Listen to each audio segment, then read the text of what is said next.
नमस्कार दोस्तों, स्वागत है आपका हमारे इस चैनल धूप धुनुची आरती में। दोस्तों, मैंने कुछ नए बुक्स खरीदे तो मुझे लगा कि आप लोगों को एक बार दिखाते हैं। जैसे कि आप लोग कहते हैं कि आप बुक्स के ऊपर वीडियो क्यों नहीं बनाते हैं, क्या-क्या नए बुक्स आप खरीदते हैं, तो उसके बारे में भी वीडियो बनाया कीजिए। तो मुझे लगा जो नए बुक्स मैंने खरीदे वैसे क्या होता है, जैसे कि आप में से कई लोग ये भी पूछते हैं कि क्या आपको बुक्स खरीदने का बहुत शौक है, क्योंकि कई समय जो है आप कई प्रकार के बुक्स जो है वो डालते रहते हैं कम्युनिटी पोस्ट में। तो हाँ, एक्चुअली मैं ज़्यादातर अगर ख़रीदारी करने की बारे में अगर आप लोग कहें तो भगवान के पूजा के जो पीतल के बर्तन आदि है, ख़ासकर धुनुची और दीपक जो है वो मैं ख़रीदता हूँ, और बुक्स जो हैं वो ख़रीदता हूँ। ये दोनों चीज़ें ख़रीदने का मुझे काफ़ी शौक है। मैं ये दोनों चीज़ें जो है वो बहुत मात्रा में खरीदता हूँ एक्चुअली। मतलब अगर मेरी खरीदारी की हिसाब से देखी जाए, मतलब ऊपर की तरफ जो है यही दोनों चीज़ें रहती हैं। एक तो मैं धुनुची और दीपक बहुत खरीदता हूँ। बर्तन जैसे कि बहुत सारे बर्तन तो वैसे खरीदता हूँ, पर ज़्यादातर धुनुची और दीपक का कलेक्शन या फिर उसके वो वाली जो चीज़ें हैं तरह-तरह के अलग-अलग उस प्रकार की चीज़ें खरीदना मुझे ज़्यादा पसंद है। बाकी तो दूसरी चीज़ें जितना ज़रूरी होता है वो खरीदता ही हूँ, पर धुनुची और दीपक के ऊपर ख़ासकर पंचदीपक आदि के, सप्तदीपक, पंचदीपक आरती के जो होते हैं, उसके ऊपर मेरा काफ़ी जो है मतलब उसे जब भी देखता हूँ तो ये लगता है कि ये खरीद लूँ। और बुक्स के ऊपर भी अच्छी वाली किताब मुझे जहाँ भी मिल जाते हैं ना, मेरा मन हमेशा वही करता है कि ये जो है मैं खरीद लूँ, ये जो है मैं खरीद लूँ। तो सभी तो नहीं खरीद पाता हूँ, जितना होता है खरीद लेता हूँ। तो ये मैंने जो है अद्वैत आश्रम से ख़रीदा है। हमारे यहाँ पर कोलकाता में इंटाली में है उनका ऑफ़िस जो है। उनके एक्चुअली जो इंग्लिश वाले जो रामकृष्ण मिशन का ना 3 केंद्र होता है, जहाँ से एक तो बाग बाज़ार होता है, जहाँ से बांग्ला का जो भी सारे प्रकाशना है वो पब्लिश की जाती है, और हिंदी के जो है वो नागपुर में होती है, और इंग्लिश के जो कुछ भी होता है वो अद्वैत आश्रम प्रकाशना से होता है। हिंदी के बहुत सारे पुस्तक आदि जो है आपको अद्वैत आश्रम वाले जो उनके वेबसाइट में भी मिलता है, उनके साइट में भी आपको मिल सकता है, और साथ-साथ जो है जो लोग कोलकाता आदि में रहते हैं, इंटाली के वहाँ पर जाकर भी ये सारी चीज़ें खरीदे जा सकते हैं। तो ये जो है जैसे कि आप देख रहे हैं कि श्री रामकृष्ण वचनामृत के ऊपर है। ये जो है श्री रामकृष्ण वचनामृत सार है। इसमें वचनामृत में 2 पार्ट में आता है, तो वो 2 पार्ट जो लोग पूरा नहीं पढ़ सकते समय के कारण या फिर ऐसे कुछ विषय के कारण जो है, वो अगर ये ग्रंथ पूरा पढ़ते हैं तो इससे ही जो है आपको पता चल जाएगा। ऐसा नहीं है कि उसमें से कुछ चीज़ों को लेकर यहाँ पर लिखा गया है, ऐसा नहीं है। वहाँ पर जिन विषयों को मतलब वचनामृत में जो इम्पोर्टेंट जो भी सारे पाठ है उसका पूरा यहाँ पर वर्णन है। ऐसा नहीं कि कुछ चीज़ों को उठाकर बस जो है इसमें सार बनाया गया है, ऐसा नहीं है, कंप्लीट है। जिस अध्याय को लिया गया है वो अध्याय एकदम कंप्लीटली इसमें वर्णन है। तो अगर आप लोग वचनामृत पढ़ना चाहते हैं, हमारे बांग्ला में जो है रामकृष्ण कथामृत कहा जाता है, तो वचनामृत जो है आप अगर पढ़ना चाहते हैं तो ये वाले ग्रंथ आप ले सकते हैं। अगर दोनों पार्ट में नहीं लेना चाहते, एक पार्ट में ही लेना चाहते केवल, तो उसमें आप ये ले सकते हैं। ये ग्रंथ जो है काफ़ी अच्छा है दोस्तों, काफ़ी अच्छा है। एक बार आप देख लीजिए, ये आप बहुत अच्छा ग्रंथ है, तो आप इसे खरीद सकते हैं, बहुत अच्छा ग्रंथ है। और उसके साथ-साथ ये मैंने 4 लिए हैं। ये जो है ना कथामृत के ऊपर ही इसका 1, 2, 3, 4 ये 4 पार्ट में है। तो ये जो है मतलब कथामृत में जो भी सारे विषय हैं, उसके बहुत सुंदरता से व्याख्या जो है स्वामी भूतेशानंद जी ने किए हैं। वो बेलूर मठ के प्रेसिडेंट हुआ करते थे, और बहुत ही उनके कई सारे ग्रंथ आदि हैं। उन्होंने जो है कई अलग-अलग भाषाओं में आज जो है रामकृष्ण विवेकानंद साहित्य जो है वो मिलता है। तो उन्होंने जो है एक बहुत बड़ा योगदान दिया था कि क्षेत्रीय भाषाओं में जो है हाँ, सभी लोग रामकृष्ण वचनामृत, स्वामी विवेकानंद, माँ शारदा के विषयों में जान पाए। भक्ति आदि इन सारे विषयों में, ये सारे विषय तो थे ही, साथ में जो है कई सारे प्रसंग जो कि भागवत कथन आदि इन सारे विषयों के ऊपर उसके सार पुस्तक आदि वो सभी चीज़ें जो है ना उन्होंने बहुत इसके ऊपर जो है ज़ोर दिया था और उन्होंने ये क्षेत्रीय भाषाओं में पुस्तकों को प्रकाशित करने का एक कार्य जो है वो शुरू किया था, जो आज जो है बहुत बड़े ज़ोर शोर से जो है वो चल रहा है और बहुत सारे हो गए। ये जो है ये माँ शारदा देवी है, माँ शारदा देवी के शब्द साधिका। जो लोग बांग्ला पढ़ सकते हैं हमारे यहाँ पर, हमारे चैनल में वैसे बांग्ला के काफ़ी सारे लोग जो है वो अभी जुड़ रहे हैं, जो कि पहले उतना नहीं थे। दक्षिण भारतीय और बांग्ला से कई सारे लोग जो है हमारे चैनल में जुड़ रहे हैं। बहुत सारे मुझे कमेंट्स मिलता है, बहुत सारे लोग मुझे कहते हैं कि दादा आपको बांग्ला में हम लोग लिखते हैं तो आप नाराज़ क्यों जाते? नहीं, नाराज़ मैं नहीं होता हूँ, पर क्या होता है बांग्ला में अगर बहुत सारे कमेंट्स आदि लिखने से, अब वो मुझे भी कई समय, क्योंकि मैं भी इस भाषा में ही घर पे या फिर ऐसे कम्युनिकेट की भाषा तो मेरे बांग्ला ही है, तो इसलिए अगर आप लोग बहुत ज़्यादा उस भाषा में लिखते हैं मुझे या फिर कमेंट करते हैं तो क्या होता है, बार बार हिंदी की जगह कई समय जो है वहाँ पर बांग्ला आ जाते। तो वीडियो में जो है अगर हिंदी का ही उपयोग किया जाए, क्योंकि हिंदी चैनल है तो हिंदी में ही अगर लिखा जाए तो अच्छी बात है। पर ऐसा नहीं है कि मैं कुछ नाराज़ होता हूँ या फिर मैं जवाब नहीं देता हूँ, पर कई समय क्या होता है 3 सवाल पूछे तो पहले वाला मैंने हिंदी में दे दिया, उसके बाद उन्होंने फिर मुझे बांग्ला में ही पूछा, तो तभी क्या होता है समझाने के लिए बांग्ला में देना पड़ता है उस समय। फिर से अगर कोई सवाल पूछता है तब भी वो सिलसिला जो है वो बांग्ला में चलता रहता है। तो इसी कारण से मैं कहता हूँ कि अगर हिंदी में आप लोग कमेंट करते हैं तो वो अच्छा होता है, तो इसमें नाराज़ होने की कोई विषय ही नहीं है। बांग्ला तो मेरी अपनी भाषा है, तो इसमें मतलब नाराज़ होने वाली कौन सी बात है यहाँ पर। बांग्ला, हिंदी ये सभी हमारे भारतीय भाषा हैं, ये हमारी संस्कृति का एक अंग है। इन भाषाओं के माध्यम से हमारी संस्कृति, दुख की बात है कि आज जो है हम इन भाषाओं के ऊपर उतना ज़ोर नहीं देते हैं। हिंदी, बांग्ला, तेलुगु, मराठी, ये जो बहुत समृद्ध हमारे जो भी सारे भाषा हैं, हिंदी खासकर क्या होता है हमारे पूरे देश में एक संपर्क की भाषा के तौर पर। बहुत सारे लोग बहुत गलत तौर पे जो है हिंदी को लेकर बहुत सारे विरोध आदि करते हैं, पर हिंदी जो है असल में एक संपर्क की भाषा है, एक सांस्कृतिक तौर पर लोगों को जोड़ के रखता है।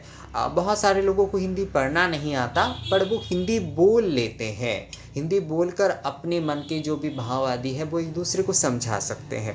तो हिंदी इस जगह पर जो है एक बहुत बड़ा कार्य करता है।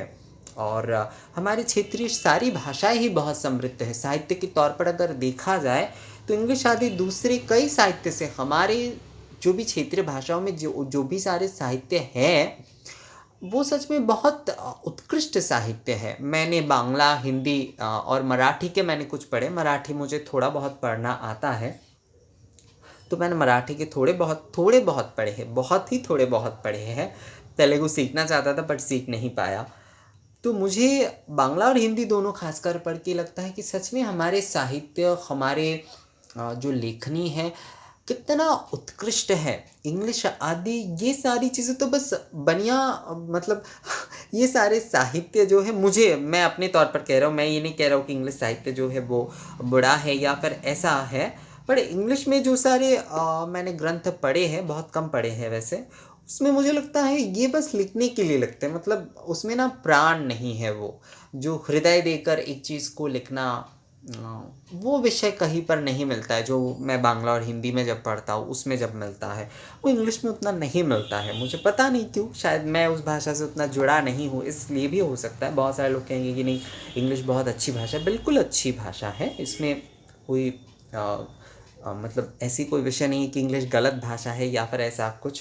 पर इंग्लिश कि साहित्यिक विषय मुझे उतना नहीं भाता, मतलब मुझे उतना साहित्य के लिए, इंग्लिश जैसे कम्युनिकेट आदि करने के लिए कई सारे विषयों के लिए, इंटरनेशनल कई सारे विषयों के लिए, अभी तो हिंदी वैसे हमारे इंटरनेशनल तौर पर हिंदी को भी बहुत महत्व मिल रहा है और यूनेस्को ने जो है हिंदी को भी बहुत महत्व दिया है। तो हमें अपने तौर से जो है ना कोशिश करना चाहिए। हम अपने बच्चों को उत्साहित करें दोस्तों, हम अपने बच्चों को ये उत्साहित करें कि वो हिंदी पढ़े, हिंदी में लिखें। हम अपनी पोस्ट पर या फिर दूसरी जगह पर हिंदी और अपनी क्षेत्रीय भाषा दोनों का उपयोग करें। जहाँ पर मैं बहुत जगह पर देखता हूँ कि लोग केवल इंग्लिश का उपयोग करते, वहाँ पर हिंदी और अपने क्षेत्रीय दोनों भाषा अगर हम उपयोग करते हैं तो इससे जो है हिंदी बढ़ेगा।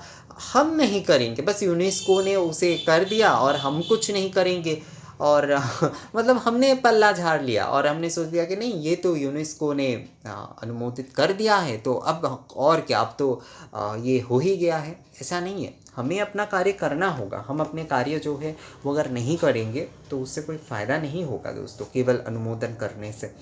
जो भी हो, ये सारी विषय किताब की से रिलेटेड नहीं लगेगा शायद आप लोगों को। बहुत सारे आप लोग कहते हैं कि आप दूसरे विषय की बातें, हाँ दूसरे विषय की बातें मैं बहुत करता हूँ कि मैं उस प्रकार का प्रोफेशनल केवल मात्र जो दिखा रहा हो, जो कर रहा हो, बस वही दिखाना मुझे नहीं लगता। वीडियो के माध्यम से लोगों के साथ जुड़ना, आप लोगों के साथ जुड़ना होता है। तो परिवार के साथ ही लोग जो है अपने विषयों के ऊपर बातें करते हैं, तो यहाँ पर हो ही जाते हैं।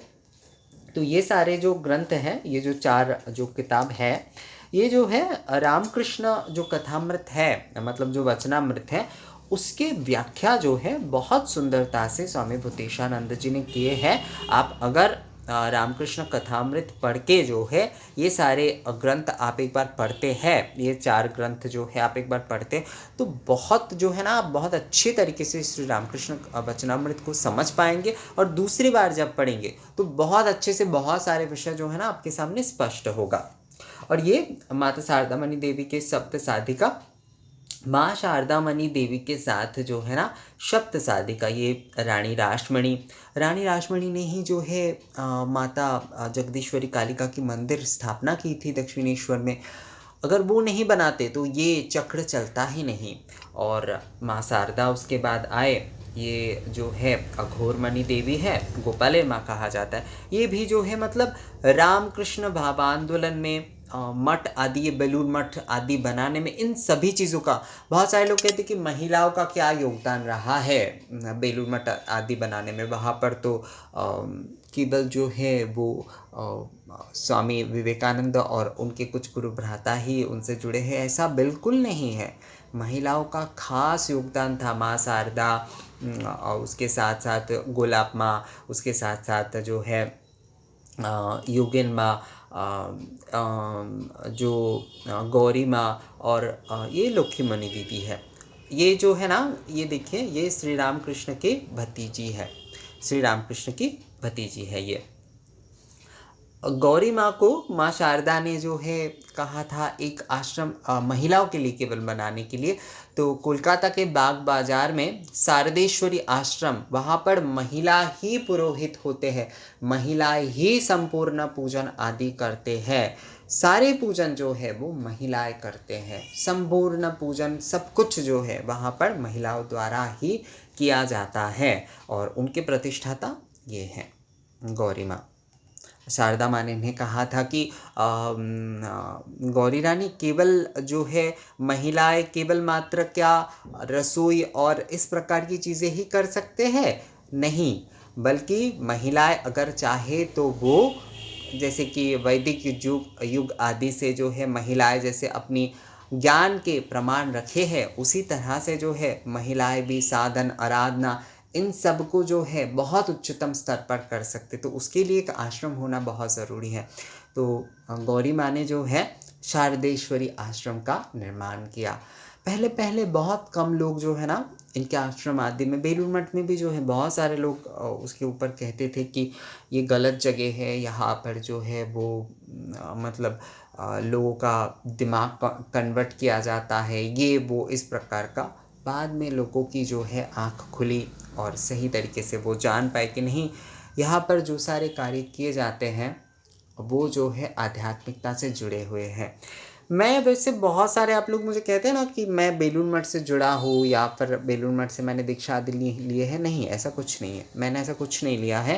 पर स्वामी विवेकानंद के जो भाव आंदोलन है, जो आध्यात्मिक हमारी चेतना, हमारी भारतीय संस्कृति को जगाने का जो विषय है, मैं उस चीज़ को जो है बहुत आगे रखता हूँ। तो इसीलिए जो है मैं उनके साहित्य आदि से, खासकर उनके साहित्य से मैं बहुत जुड़ा हुआ हूँ, साहित्य से मैं बहुत ज़्यादा प्रभावित हुआ हूँ। मैं बहुत ज़्यादा बेलूर मठ या रामकृष्ण मठ में जाता हूँ, उनके पूजा आदि में जाता हूँ या फिर वो सब कुछ फॉलो करता हूँ, वहाँ से दीक्षित हूँ, ऐसा कुछ नहीं है, ऐसा कुछ नहीं है। ऐसा मेरा कुछ भी नहीं है। मैं उनके साहित्यों से, आप अगर पढ़ते हैं वचनामृत पढ़िए आप रामकृष्ण मिशन में जाते हैं या नहीं जाते इससे कोई फ़र्क नहीं पड़ता। आप वचनामृत पढ़िए, आप जो है माँ शारदा मणि देवी की पुस्तक पढ़िए, उसमें जो है आपको समझ में आएगा कि ये केवल मात्र एक संघ में नहीं बल्कि भारत के जो मूल चेतना है, जो भक्ति भाव है, हमारी हिंदू संस्कृति का जो आधार है, उन्हें जो है रिप्रेजेंट करने के लिए सब कुछ कहा जा रहा है। तो वहाँ पर बहुत सहज और सरलता से लोगों के लिए कहा गया है, तो यह पढ़ सकते हैं। ये सारे ग्रंथ भी मैं उसी लिए दिखा रहा हूँ आपको। ये सारे ग्रंथ जो है इसके लिए नहीं कि आप लोग जो है रामकृष्ण मठ आदि में चले जाए, ऐसा कुछ नहीं है। आप लोग अगर ये सारे ग्रंथ पढ़ते हैं तो इससे आप लोग खुद ही समझ जाएंगे कि जो मैं कह रहा हूँ वो सच है या झूठ है। ये शतरूपे शारदा माँ शारदा मणि देवी के ऊपर जो है कई ब्रह्मचारी और सन्यासी महाराज और गृहस्थ भक्तों ने जो है बेलूर मठ में जो भी गृहस्थ लोग जाते हैं उन्होंने जो है माँ शारदा मणि के अलग अलग समय उन्होंने जिस प्रकार से देखा या फिर उन्होंने माँ शारदा देवी को लेकर जो रिसर्च किया है उसके ऊपर जो है ना ये ग्रंथ है।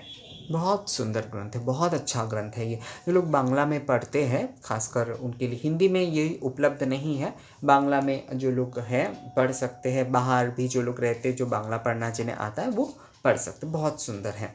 तो यही है, मैंने यही कुछ ख़रीदा था तो मुझे लगा कि आप लोगों को एक बार दिखाते हैं। तो ये वीडियो कैसा लगा दोस्तों मुझे कमेंट्स करके बताइएगा। थोड़ा दूसरे विषय के ऊपर भी बात हो गई, बहुत ज़रूरी है। बस कुछ चीज़ें बस दिखा देना और ये सब कुछ करना, उसके उद्देश्य उसके साथ जुड़े कई सारी चीज़ें जो है उसके बारे में बातें करना ज़रूरी है। आप लोगों को शायद कई समय बोर लग सकता है पर मेरा जो है ना वो शॉर्टकट कुछ नहीं होता। मैं उस प्रकार से कुछ शॉर्टकट में कुछ चीज़ें बात नहीं कर सकता।